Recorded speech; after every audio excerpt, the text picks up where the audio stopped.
समय की हर कसौटी पर हमेशा खरे उतरे हैं। आज हमने इस नींव को और मजबूत करने के लिए सहयोग के सभी पहलुओं पर चर्चा की। आर्थिक सहयोग को नई ऊंचाइयों पर ले जाना हमारी साझी प्राथमिकता है। इसे साकार करने के लिए आज हमने 2030 तक के लिए एक इकोनॉमिक कोऑपरेशन प्रोग्राम पर सहमति बनाई है। इससे हमारा व्यापार और निवेश डाइवर्सिफाइड, बैलेंस और सस्टेनेबल बनेगा और सहयोग के क्षेत्रों में नए आयाम भी जुड़ेंगे। आज राष्ट्रपति पुतिन और मुझे इंडिया रशिया बिजनेस फोरम में शामिल होने का अवसर मिलेगा। मुझे पूरा विश्वास है कि ये मंच हमारे बिजनेस संबंधों को नई ताकत देगा। इससे एक्सपोर्ट, को प्रोडक्शन और को इनोवेशन के नए दरवाजे भी खुलेंगे। दोनों पक्ष यूरेशियन इकोनॉमिक यूनियन के साथ एफटीए के शीघ्र समापन के लिए प्रयास कर रहे हैं।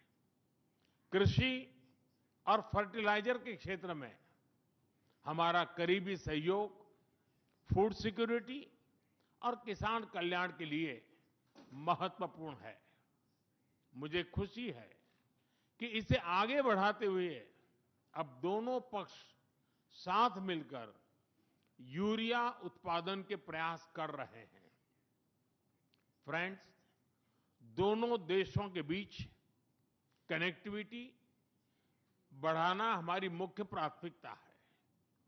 हम आईएनएसटीसी, नॉर्दर्न सी रूट, चेन्नई व्लादिवोस्टोक कॉरिडोर पर नई ऊर्जा के साथ आगे बढ़ेंगे। मुझे खुशी है कि अब हम भारत के सी फेरर्स की पोलर वाटर्स में ट्रेनिंग के लिए सहयोग करेंगे। यह आर्कटिक में हमारे सहयोग को नई ताकत तो देगा ही, साथ ही इससे भारत के युवाओं के लिए रोजगार के नए अवसर बनेंगे। उसी प्रकार से शिप बिल्डिंग में हमारा गहरा सहयोग मेक इन इंडिया को सशक्त बनाने का सामर्थ्य रखता है। यह हमारे विन विन सहयोग का एक और उत्तम उदाहरण है, जिससे जॉब्स, स्किल्स और रीजनल कनेक्टिविटी सभी को बल मिलेगा। ऊर्जा सुरक्षा भारत रूस साझेदारी का मजबूत और महत्वपूर्ण स्तंभ रहा है। सिविल न्यूक्लियर एनर्जी के क्षेत्र में हमारा दशकों पुराना सहयोग क्लीन एनर्जी की हमारी साझा प्राथमिकताओं को सार्थक बनाने में महत्वपूर्ण रहा है। हम इस विन विन सहयोग को जारी रखेंगे।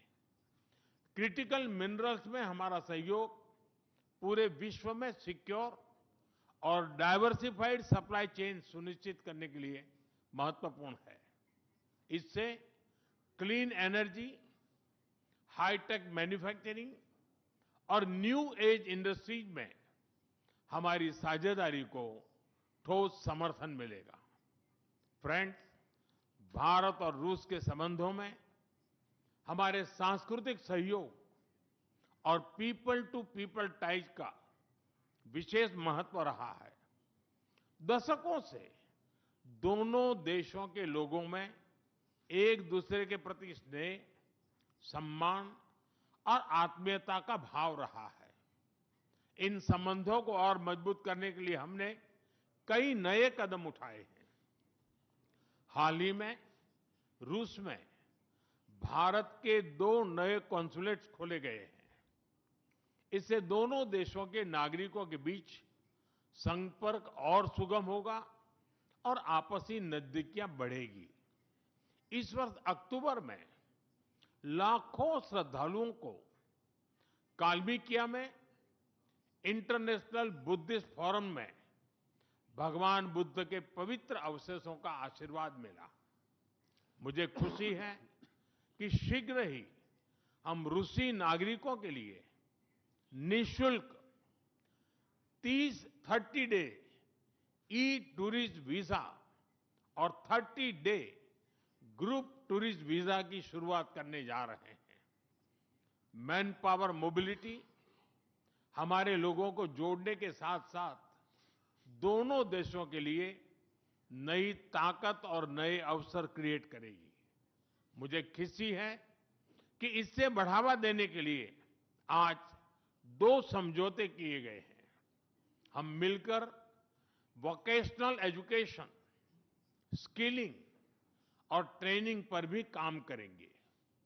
हम दोनों देशों के स्टूडेंट्स, स्कॉलर्स और खिलाड़ियों का आदान प्रदान भी बढ़ाएंगे। फ्रेंड्स, आज हमने क्षेत्रीय और वैश्विक मुद्दों पर भी चर्चा की।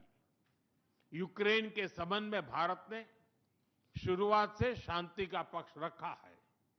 हम इस विषय के शांतिपूर्ण और स्थायी समाधान के लिए किए जा रहे सभी प्रयासों का स्वागत करते हैं।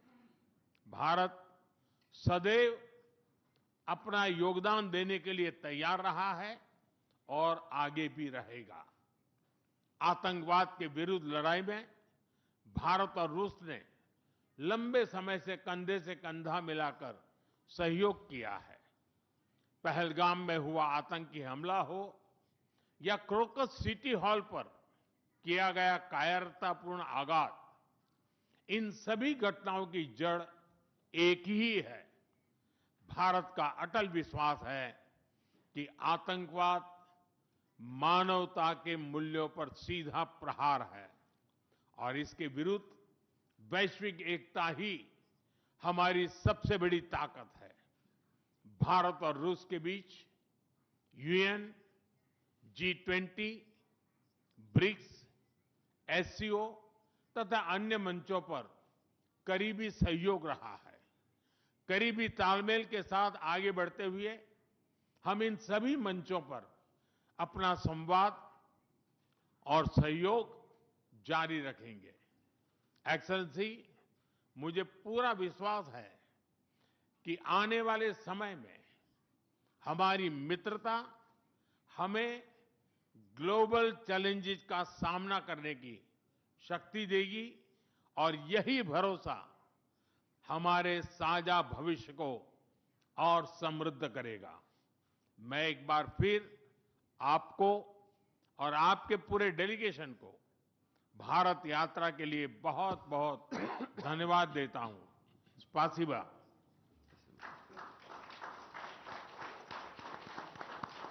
Thank you, sir.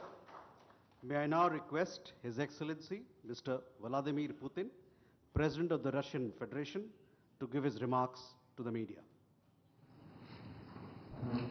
Уважаемый господин Distinguished Prime Minister, dear friend, ladies and gentlemen, first of all, I would like to sincerely thank the President of the Republic of India, Draupadi Murmu, you personally, distinguished Prime Minister, and all our Indian colleagues for the warm and hospitable welcome accorded to the Russian delegation. The negotiations that we've just had with the Indian colleagues, and as well as our talk yesterday with distinguished Mr. Modi in the form of tete-a-tete at his residence, the dinner was great. I would like to thank you for this sign of attention. These talks were very useful. They were held in a constructive and a friendly atmosphere in the spirit of the special and privileged partnership between Russia and India. I would like to point out that we and Prime Minister Modi have established a close working dialogue. In September this year, we met during the SEO summit in Tianjin. We are regularly having telephone calls. We are personally overseeing some aspects of the development of Russian-Indian cooperation, all the strategic avenues, and also we are monitoring the course of the implementation of key bilateral projects. And today, with the participation of our delegations, We have meticulously and substantively reviewed the whole range of relevant questions of the Russian-Indian multifaceted interaction. We exchanged our opinions on the relevant global and regional subjects. In the joint statement that we've adopted with Mr. Modi, we've delineated the priority objectives on the further reinforcements of our ties in the politics and security, economy, trade, in humanitarian and cultural spheres. As you saw for yourself, we have signed an impressive package of intergovernmental, interagency and corporate agreements.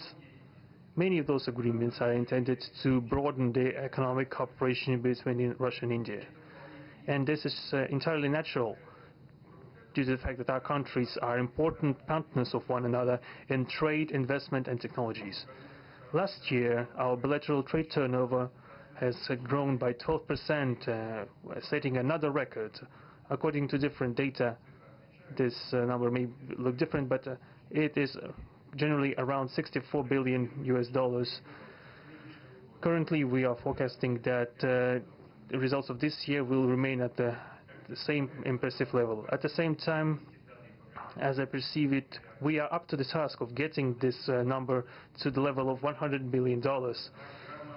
And to reach this important goal, we have harmonized the program of development of Russian-Indian economic cooperation until 2030.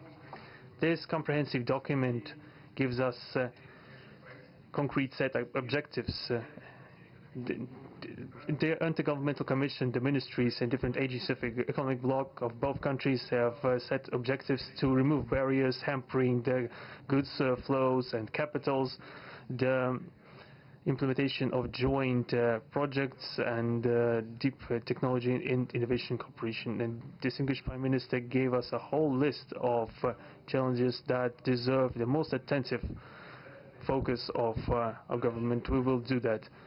The growth of Russian-Indian commercial links would be helped by the creation of a free trade zone between India and the Eurasian Economic Union. We are already conducting work on the corresponding agreement. I would like to note with satisfaction that our countries are gradually moving to the use of national currencies in mutual settlements. The share of these national currencies is already 96% in commercial deals. We have established resilient channels of credit, financial and interbanking cooperation. Russian economic operators have broadened the sphere of use of Indian rupees, which we receive from the fulfillment of export contracts. Russian rubles are being used to provide loans for large joint projects. We are also seeing successful partnership in energy. Russia is a reliable supplier of oil, gas, coal and everything that is required for the development of India's energy. We are ready to continue uninterrupted shipments of fuel for the fast-growing Indian economy. Of course, the bilateral interaction in energy does not limit to that. We are also conducting a flagship project to build the largest Indian nuclear power plant, Kudankulam. 2 out of 6 reactor units have been already connected to the energy network and 4 are still under construction. Getting this nuclear power plant to full power output will give an impressive contribution to the energy requirements of India. It will help supply Indian enterprises and houses with cheap and clean energy. We presume that we could talk about the construction of small modular reactors and floating nuclear power plants, and also non-energy application of nuclear technologies, for example in medicine or agriculture. We are working with our Indian partners to build new, effective international transport logistic routes, including the projects to create an international north-south transport corridor from Russia and Belarus to the Indian Ocean coast. There are large opportunities for bilateral trade due to the broadening of the trans-Arctic transport corridor infrastructure, including its main artery, the Northern Sea Route. There are many other sectors of the economy where Russia and India have garnered positive experience. We are conducting joint initiatives in industry, machine manufacturing, digital technologies, space exploration and other science-intensive avenues. For example, in accordance with the commercial agreement signed during the visit, there will be a large Russian-Indian pharmaceutical factory built in the Kaluga region in Russia.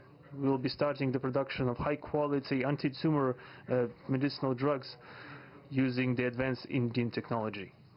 In their turn, the Russian enterprises will be establishing the production of industrial products in the framework of the Make in India program, which is a hallmark project of distinguished Prime Minister Modi. The prospects of the reinforcement of the interaction of Russian-Indian entrepreneurs and business circles are discussed in detail during the ongoing Business Forum in New Delhi. We are going to take part in the plenary session of this event today together with Mr. Modi. The humanitarian cooperation between Russia and India is also of a multifaceted character. Our peoples throughout centuries have been sincerely interested in the traditions, history and spiritual values of each other. Scientific and educational contacts, exchanges from among the youth and public are also actively developing. The regular alternating festivals of Russian Indian cinema are always popular. From year to year we see the increase in tourist flows. Today, the Russian TV channel RT is starting its broadcast in India. The new channel will undoubtedly help the Indian audience to better know Russia and Russians, and also to receive an objective information regarding what is going on in our country today. While discussing the key global and regional problems, we have confirmed the consonance between the positions of our countries. Russia and India are conducting independent and self-sufficient foreign policy together with the like-minded countries in BRICS and SCO, and from among other countries of the global majority. We are promoting the processes of forming of a more just and democratic multipolar world order. We are defending the main principles of the international law enshrined in the Charter of the UN. Among them, the right of any country for its own way of development and the preservation of their cultural civilizational identity, respect for sovereignty, careful balance of interests of all participants of the world community. As state founders of the BRICS, Russia and India have done a lot of things and continue to do more to increase the authority of the organization. As you know, next year India will assume the chairship and the BRICS will provide all necessary assistance to our Indian friends in the work on the relevant BRICS agenda. I would like to point out Russia and India are traditionally closely cooperating in the military technical sphere. Our country for the last half a century has been helping to arm and modernize the Indian Army, including the air defense forces, aviation and the Navy. In general, we are undoubtedly satisfied with the results of the negotiation we just had. We also, ahead of us, we have the meeting with the President of India, Madam Murmu. But even now, I can express my confidence that the current visit and the agreements reached will help the further deepening of the Russian-Indian strategic partnership for the benefit of our countries and the peoples of India and Russia. Thank you for your attention. Thank you, sir. That concludes the press statements. Ladies